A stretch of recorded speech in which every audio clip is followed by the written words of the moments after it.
están ustedes? Nuevamente en esta semana con un nuevo capítulo de Poder Ciudadano del Sur. Justamente esta semana que este mes que viene empezamos a celebrar el mes del mar, así que tenemos invitados con relación al tema marítimo del borde costero de Puerto Montt, Puerto Vara, en fin.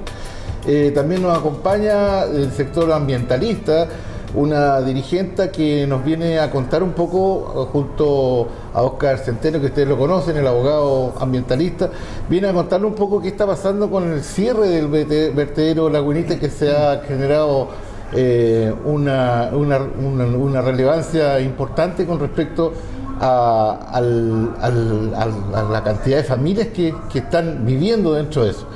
Así que paso a presentar a Sandra Vega. ¿Cómo estás? Hola, buenos días. Igualmente. Ella es la dirigente de quien les hablé, que está ayudando a defender a gente que vive dentro del botadero Lagunita. Y tengo a mi amigo Eric, que también había estado acá. Disculpe, una corrección. Fabián, quien es parte del Comité de Defensa del Borde Costero, que también nos va a hablar un poco de la ley Longueira, la derogación un poco de ella, y está nuestro amigo panelista también, Óscar, que ve el tema ambiental y que también nos va a acompañar y a ayudar un poco y asesorar un poco el tema legal con respecto a eso que hoy día es tan preocupante. Viviendas, gente viviendo dentro del vertedero, con gas, con tóxico, en fin. Sandra, ¿qué nos puedes contar con respecto a lo que está pasando con la gente que todavía no erradican? ¿Qué pasa ahí? Mira, actualmente todavía nos quedan 17 familias adentro del vertedero Lagunita, de diferentes configuraciones, de hecho familias unipersonales hasta familias con adultos mayores, niños, etc. Ellos están ahí, en este momento podríamos hablar en el más completo abandono. Pero no hay apoyo municipal a eso, no hay una erradicación programada. No, de frente no. Hubo un intento cuando empezó a hablar del cierre del vertedero en el mes de febrero, de que se iban a hacer algunas cosas. Hay un intento de subsidio de arriendo para 6 de estas familias, pero aún no llega. ¿Ya? Son supuestamente 6 las que estarían en condiciones de tener subsidio de arriendo, pero aún no se soluciona. Tenemos 4 familias más que estarían con subsidio habitacional, pero para entrega en el mes de septiembre, algunas, y otras ni siquiera se ha empezado a construir las casas. Ya, pero a ver, Óscar, ilústrame un poco. Tú hablabas de que había más familias ahí viviendo con esta peligrosidad de los tóxicos que hay. ¿Qué pasa con eso? ¿Ha pasado algo esta semana? ¿Tú te has reunido con la gente de las autoridades sanitarias o con el municipio? ¿Qué pasa con ellos? ¿Están preocupados por este tema? ¿Tú ibas a presentar un recurso de protección con respecto a eso? ¿O algo te iba a presentar algo con respecto al tema sanitario? ¿Se hizo eso? Bueno, primero que todo, gracias Felipe por invitarme. Con respecto a tu primera pregunta, en cuanto a la cantidad de familias que existen viviendo actualmente, efectivamente existen 17 familias, como señaló Sandra, pero también eso se encuentra dentro del cierre perimetral, que recién se hizo a todo esto, del vertedero. Pero fuera del cierre perimetral existen más de 16.000 familias viviendo. Por lo tanto, existe una población importante de gente que está siendo afectada por diversos factores ambientales, como lo son la transferencia de vectores a aves carroñeras, perros que no están asilvestrados, que tienen, como ya no tienen comida, tienen un peligro de causar, de morder a la gente, causar enfermedades. Y morder a las mascotas de esa misma gente que está ahí. Exactamente. Claro. No existe un tratamiento adecuado del biogás. El plan de manejo que presentó la municipalidad contemplaba 17 chimeneas, de las cuales se encuentran actualmente funcionando solamente 6.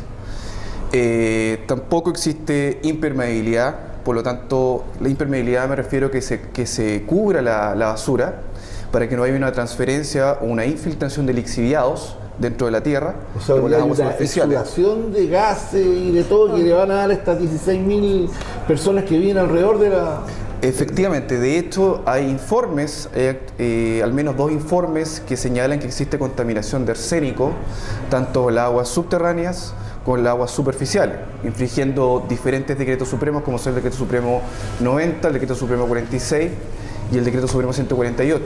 Oscar, bueno, ¿qué pasa con lo que iban a presentar ustedes? La parte legal, porque esa es la que pesa, porque aquí yo no veo el servicio de salud que acordone esto, que llegue gente en los furgones, estos vestidos de blanco, así, como las películas que llegan a sellar un lugar que está contaminado, así como cuando revienta uno de estos centros nucleares, ¿verdad? Porque esto, por lo que tú me estás diciendo, arsénico, tóxico, en fin, están esperando que se muera algún niño. Sí. ¿Qué está esperando la autoridad? Lo que pasa es que la autoridad sanitaria está en un proceso actual de sumario sanitario al vertedero y por ende a la municipalidad, que fue cursado con fecha 8 de abril. Y después, una vez que se resuelve este sumario sanitario, se van a ver qué sanciones aplicar a la municipalidad o al vertedero mismo, que está administrado por COSEMAR. Nosotros particularmente estamos preparando una demanda por daño ambiental, porque se ha infringido en el fondo el artículo 51 de la ley 19.300, que establece que hay una acción dolosa que causa contaminación a las personas y se infringen artículos constitucionales, como son el artículo 19 número 8, en el fondo de vivir en un medio ambiente libre de contaminación. Y por lo tanto estamos en etapa de preparación y reuniendo las evidencias correspondientes para presentar una demanda contundente ante el Tribunal Ambiental. Tú me decías, Sandra, que no pasa nada con la municipalidad. Lamentablemente no, hay una desidia que llama la atención. Pero los concejales no han ido a hablar con alguien, no se han entrevistado con... Hay dos concejales que han hecho acercamientos, que es don Pedro Sandoval, que ha estado con las familias que viven alrededor del vertedero, y el concejal España, que en algún momento también tuvo un acercamiento con la familia del vertedero. Pero actualmente no, ellos están solos. Lo dramático es que hay, como digo, hay adultos mayores. Uno de ellos se sacó y está actualmente hospitalizado con problemas renales. Como dice aquí el abogado, es muy probable que sea producto de la exposición permanente a un vertedero. Él ha vivido más de 30 años rodeado en este ambiente. Hace poco murió uno también de las personas que estaban ahí, porque hay que entender que estas familias que llegan hace 35 años al vertedero Lagunita, era su único sustento. Y de la noche a la mañana lo que nosotros vemos como... ¿Esta gente no la reinsertaron el botadero nuevo, por ejemplo? Porque acá se va a reciclar todo, hablan de que el botadero que está en La Laja es de última tecnología, que dicho sea paso debería ser, y que toda esta gente que trabajaba acá debería reinsertarse porque tienen el know-how de sacar los cartones, me imagino.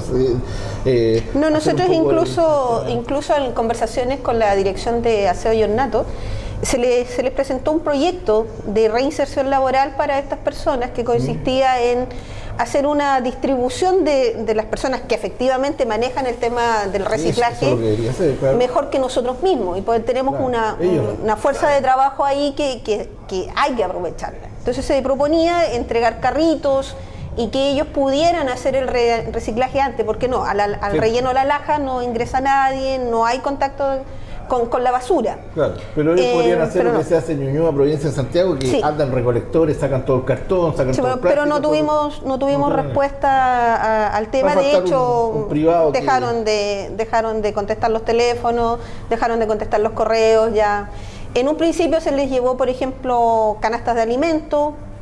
Pero eso es pan para hoy día, hambre para mañana. Y después salieron con que se entregan solo 2 canastas de alimentos al año por familia, por lo tanto ya tampoco pueden entregar alimentos. Y actualmente lo que están haciendo son las instituciones de educación superior, 2 institutos profesionales que recolectan alimentos y les llevan a estas familias. ¿Hay alguna ONG que esté apoyando a esta gente? Ninguno. Son solamente 2 instituciones de educación superior que en este momento recolectan alimentos, van a ver los niños, pero es muy por encimita la solución que se está dando. Y ellos mismos, bueno, sobre todo las mujeres, ustedes saben que las mujeres, el tema de la mantención de la familia, están tratando de hacer algo.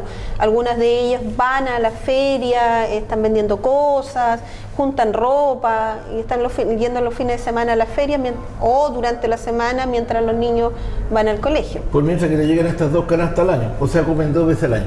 Oscar, ¿quiere agregar algo para cerrar el bloque con respecto a eso? Sí, lo que pasa es que la tarea de los recolectores, los recicladores, se enmarca dentro de lo que establece el Decreto Supremo 189 en cuanto a la separación de la basura. Todo relleno sanitario, en el fondo, que se rige por esta norma, debe tener una separación de la basura correspondiente para que no hayan residuos peligrosos y no cause contaminación de arsénico. Porque en el fondo esto nace porque los vertederos no cuentan con la reglamentación sanitaria correspondiente. Ingresan residuos peligrosos como lo son residuos hospitalarios, pilas, baterías, aceites, lubricantes, y todos estos aceites y todos estos compuestos generan químicos como el arsénico, el plomo, el fierro, que son metales pesados y son peligrosos para la gente. Eso en el fondo quería agregar que en cuanto a la normativa que tiene que tener, y por eso era importante la tarea que tenían estas personas en cuanto a la separación de los residuos. Esto que ya no existe en el actual vertedero La Laja, que se está funcionando desde el 8 de abril, si no equivoco.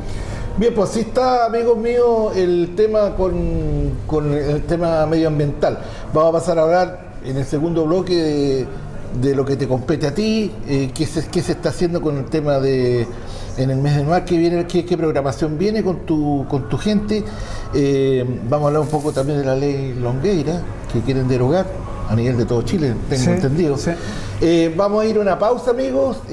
Como siempre, queremos también agradecer a Casino Dreams de Puerto Varas por la gentileza de podernos auspiciar y estar con ustedes nuevamente en este capítulo. Así que vamos a una pausa y volvemos.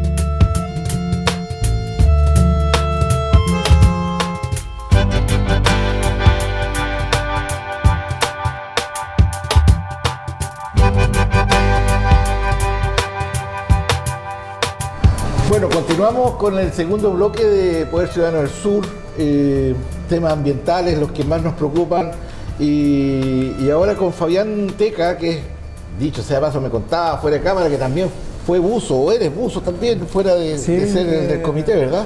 Sí. Estuviste bajo el agua, ¿cuánto has bajado? Bueno, lo justo y necesario, ¿no? 20 metros, 25 metros. Pues se ve bien abajo, se ve clarito, ¿no? Sí, bien. Eso es importante, ¿eh? Por lo menos, si hay basura abajo, se ve clarita. O sea, claro, lo que pasa es que yo soy oriundo de la 11ª región. 11ª. Sí, yeah. Y para allá, bueno, mi familia es descendiente de pescadores. Yo soy descendiente de pescadores y todo el tema. Mi papá es pescador, entonces uno termina ahí el colegio, todo el tema, y a trabajar al mar. Yeah. Y se hace este tipo de actividades que por lo demás es muy bonita igual. Debe ser bonita, o sea, tranquila. Abajo dicen que hay mucha paz. Sí, o sea, por el momento, ¿poca corriente o mucha corriente? Depende de la zona, ¿no? La zona en la cual se use. Hay canales que tienen mucha corriente y lugares que son más pozas y con menos corriente. Oye, cuéntame un poco, ¿qué está pasando en la 11ª y la 10ª con respecto a la salmonicultura, el tema del alga, el tema del ISA? Yo siempre he dicho que la naturaleza sigue defendiéndose a pesar de que el humano sigue poniéndole cortapisa y la naturaleza viene y barre con todo. ¿Están así? ¿Cómo ves tú el tema de la... Sí, bueno, de la renovación de la tecnología que están haciendo los salmoneros, que dicen que hoy día cada vez están más tecnológicos, cada vez están menos agresivos contra el medio ambiente? Tú también militas un partido de medio ambiente. Sí, pues yo soy militante del Partido Ecologista Verde, además de integrante del Comité de Defensa del Borde Costero. Bueno, por mi trabajo que desarrollé en el mar por mucho tiempo, Yo conozco desde el momento que llegó a la industria prácticamente. ¿Cuál ha sido el impacto hasta hoy día? ¿Cuál ha sido? ¿Más positivo, más negativo? ¿Ha traído más desarrollo o más bolsa a las orillas del mar? Una industria que supuestamente es el desarrollo económico que quieren para esta región y para la otra región. Yeah. ¿Y tú estás de acuerdo con eso o no es así? No, o sea, en realidad yo no puedo estar de acuerdo con una industria que ha ingresado con crisis. O sea, hoy día estamos en una crisis con el tema de la muerte de peces por el tema de la microalgas. Anteriormente veníamos con la crisis... ¿Pero esa es la naturaleza que se defiende, o no? Claro, o sea, hoy día hay diversas voces que han salido ya de un sector y de otro, ya como contradiciendo la teoría del gobierno. En este caso de que el causante de todo este tema de la floración de las microalgas ha sido el exceso de nutrientes que se ha botado al agua, en el mar en este caso. Cantidad de peces muertos, el alimento que no consumen los peces que se botan al agua, y todo eso ha llevado a que el alga llegue al florecer y cause todo este tema de problemas que está sucediendo hoy día. Déjame preguntarle a Oscar, tú que eres experto en el tema ambiental, has hecho posgrado en Estados Unidos, has trabajado acá, representa una empresa que está acá en la 10ª región, rescatando todos estos temas. ¿Te llegan temas con respecto a lo que está pasando en la salmonicultura o en el mar en general? O sea, esto de que habla Fabián de que botan peces muertos, contaminados, con remedios. ¿Hay más captación de los organismos estatales? ¿Están más preocupados de este tema o todavía sigue el telefonazo y se entregaban concesiones así a tonta y a loca? No, actualmente existe mucho más control en el tema, aparte de lo que dijo Eric. Fabián, perdón. Fabián, perdón. Que me quedé es más fácil, ¿verdad? Bueno, independientemente de lo que dijo Fabián, también existe, no hay respeto en cuanto a la industria salmonera, en cuanto a la normativa sanitaria ambiental, por lo que existe una sobrepoblación en las jaulas de acuicultura. Y aparte está el fenómeno del cambio climático. Si tú sumas estos dos factores, se crean fenómenos como el ICE, se crean fenómenos como el bloom del alga. Ese es el tema que yo en el fondo estoy informado. Y bueno, lo que pasó, el lado B que ha pasado, que está el despido de los trabajadores, y también que la Superintendencia de Medio Ambiente y la Subsecretaría de Pesca, que el organismo fiscalizador, está multando a todas las empresas. O sea, ya no es como antes, que las empresas salían libres de multa. Ahora existe una fiscalización mucho mayor que antes. El organismo ambiental está fiscalizando cada vez más. La superintendencia ya se está haciendo cargo de todo lo que está sucediendo con respecto a este tema. Es que eso en parte no, porque hoy día, por ejemplo, se hablan de que murieron 42.000 toneladas de pescado más o menos, o sea, 42.000 pescados. Y por ejemplo lo que se ha conseguido a través de lo que se ha conseguido, la información que se ha conseguido a través de transparencia, no a través de la pesca, por supuesto. No, porque no entrega la información así como así, tampoco la Armada. O sea, hoy día hubo un proceso de que se botó el pescado muerto en el mar, en la costa. ¿Entre qué parte? ¿A dónde? ¿Entre qué parte? De la isla de Chiloé, sector de Ancú, hacia el oeste. Hacia el oeste, sí, ¿ya? Ahí supuestamente se votaron. ¿Y por qué se votaron ahí? ¿Por el tema de las corrientes? No se podía, o sea, hoy día, por ejemplo, en la industria era imposible procesar toda esa cantidad de pescado que murió en las plantas que hacían harina de pescado, reducirlo. Entonces, hay un tratado internacional que permite que cuando suceden este tipo de acontecimientos se pueda botar estos peces en el mar. Y se degradan, ¿verdad? Supuestamente, o sea, hoy día esos son solamente acuerdos que no están respaldados con estudios muy fehacientes que puedan decir que se degradan o que no provocan ningún daño al ecosistema. Hoy día lo que informó a través de transparencia son 4.600 toneladas de 42.000 que se botaron afuera, informando de los barcos, el día y la fecha que fueron a hacer la descarga. Entonces estamos hablando de algo como el 10% más o menos del pescado que murió, y el resto ¿dónde está? O sea, hoy día no hay claridad porque a lo mejor había gente que decía que lo estaban botando los vertederos, que no estaban autorizados para poder botar ese tipo. Entonces hoy día tenemos una industria que no respeta ningún tema medioambiental. Tenemos autoridades que tampoco hacen cumplir el tema de la ley, porque no hace mucho tiempo se aumentaron producciones a centros de cultivo que estaban anaeróbicos, que no tenían capacidad de producir oxígeno, que producían 1.800 toneladas, se le aumentó el doble. estando ya anaeróbico. Entonces aquí yo no creo que haya alguna, o sea, hoy día no hay autoridad interesada en hacer cumplir la ley. Hoy día el tema regulatorio, no hay ninguna autoridad que lo pueda hacer cumplir. Es que existe una contradicción con respecto a eso. Efectivamente tú tienes razón, pero independiente de que no haya tanto interés, existe más control hoy en día. Porque también sí, yo leía en existe tanto control que hoy hace una vez que no tienen un bote para salir a fiscalizar a nadie. Claro. O sea, si hubiera voluntad de controlar a la industria hoy día, por lo menos en la pesca tendría que tener un bote. Hoy día el litoral austral está desamparado porque no tienen quien lo fiscalice. La Armada brilla por su ausencia. Por un lado, yo veía que la autoridad señalaba que autorizaban que se arrojaran como última medida los pescados, la mortandad al mar, pero por otro lado ordenaban que tenían que retirarlo. Como que se forma una contradicción entre la autoridad, entre lo que se debe hacer y entre lo que no se debe hacer, como efectivamente dices tú, Fabián. Y con respecto al tema de lo que preguntaste del vertedero, efectivamente, dentro de los vertederos se arrojan residuos industriales. Y en el caso de la región de los lagos, el 90% corresponde a mortandad y a vísceras de pescado. O sea, una parte donde dejaron para eso. Efectivamente iba al vertedero, en este caso Lagunitas. Sí, eso es verdad.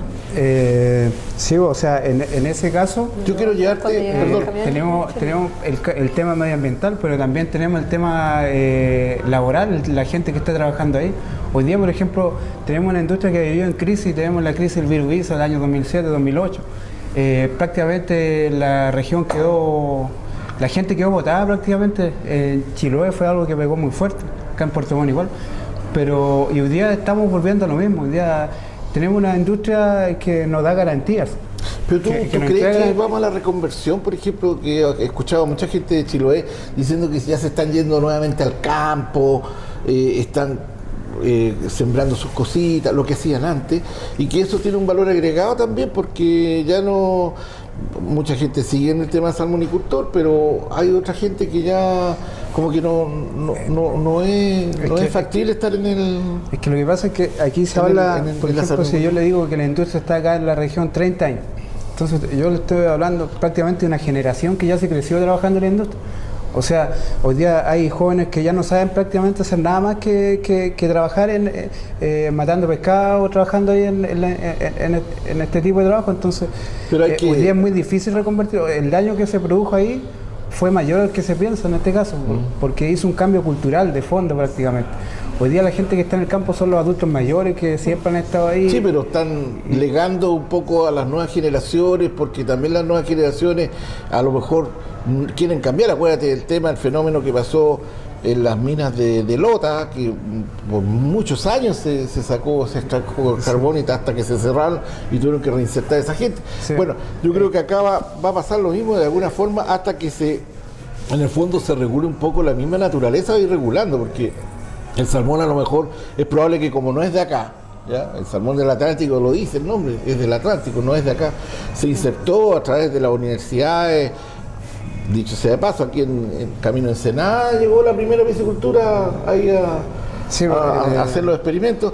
Entonces, a lo mejor, así como la merluza o el congrio no se pueden criar en cautiverio, que cuesta mucho, en las guaitecas creo que hay algunos, la naturaleza te va diciendo para dónde va, porque aquí no manda el humano, manda más la naturaleza con respecto a eso. Es que lo que pasa es que hoy día la industria para desarrollarse sí o sí necesita de pesca silvestre.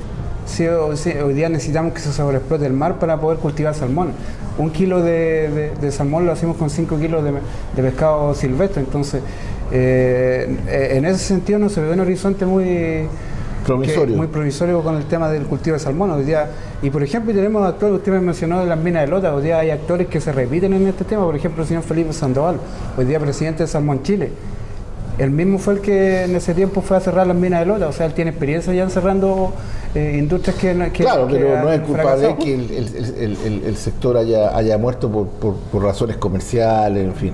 Pero bueno, yo creo que aquí hay que analizar eso y hay que ver el tema, por ejemplo, de lo que nos queda pendiente con respecto a ti, el tema de la ley Longueira, por ejemplo, de que se ha discutido mucho en el Congreso, de que quieren derogarla porque por todo lo que vino, o sea, nadie pensaba que se iba a derogar, pero bastó con que hubiesen boletas falsas, un aporte ilegal para que esto volviera otra vez a la palestra y quisiéramos derogarla, o cambiarla, o modificarla. Creo que no se puede derogar una ley, pero sí se puede modificar. Sí, lo que pasa es que hoy día es conocimiento público, de toda la opinión pública ya prácticamente, de que para poder aprobar una ley de las características que se aprobó, hubieron coimas. Eso todo el mundo lo sabe. Estamos ya de acuerdo, pero yo lo que quiero saber, ¿qué está haciendo tu parte, el gremio, de parte de ustedes? Como Comité de Defensa del Bosque Costero, hoy día estamos para derogar eso, o actividades más cercanas es planificar un mes del mar, pero ya más sano. Claro, mostrando a la gente todo el daño que se ha producido. Y por ejemplo, cómo nosotros queremos tener una ley de pesca hoy día que los represente a todos. Y así, por ejemplo, yo como le hablaba de los actores que se repiten, por ejemplo, cuando se hizo la primera ley de pesca el año 2002, reemplazando la que había anterior, que es la que ahora es la copia de la que hay ahora prácticamente, la ley Longueira, que se le agregaron algunas otras cosas, el tema de se le agregaron un par de familias. Claro, se le agregaron a estas 7 familias. Estaba su propietario, el señor Felipe Sandoval, que hoy día es presidente de Salmón Chile. O sea, son los mismos actores y al final van rotando de sector público al sector privado y ahí van dejando o sea, son sillas musicales. Claro, eso es lo que pasa. Bien, amigo. Por ejemplo, hoy día la ley Longueira la hicieron en base para sostener la salmonera. Hoy día todas estas cuotas, esta sobreexplotación que hay, es para hacer harina de pescado para poder cultivar salmón. Claro. La pesca que se ha perdido, la que han robado para el norte, la robaron para hacer harina de pescado. Bien, Fabián. Amigos, con esto estamos haciendo un final de este nuevo capítulo de Poder Ciudadano del Sur. También Fabián con Sandra son miembros del partido ecologista, tengo entendido, Partido Verde, que están tratando de salir adelante con una candidatura. Tengo entendido que tú vas a ir en los futuros, pero todavía no. Aclaremos un poquito, yo voy como independiente, con el gran apoyo del Partido Ecologista, es verdad. Adhiero obviamente el pensamiento de sustentabilidad y crecimiento respetando la naturaleza, pero yo voy como independiente. ¿Ya?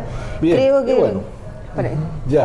Bueno, quiero dar las gracias a Sandra, quiero dar las gracias también a Fabián Teca, gracias por habernos acompañado, habernos ilustrado un poco el tema, y Óscar también, que nos viene a enseñar un poquito la parte legal.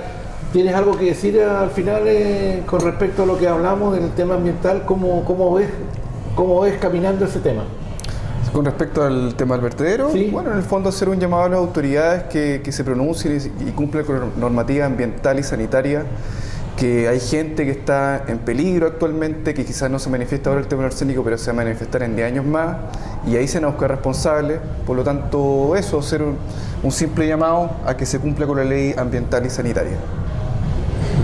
Bien, pues así nuestro amigo Óscar hace el cierre con respecto a los invitados, y los esperamos la próxima semana, amigos, con un nuevo capítulo de Poder Ciudadano del Sur. Estamos en Facebook, estamos en el correo poderciudadanoDelSur@gmail.com para que nos deje sus comentarios. Le agradecemos a toda la gente que ya nos ha hecho comentarios, observaciones con respecto a invitados nuevos, así que los espero la próxima semana con nuevos actores en este programa. Muchas gracias.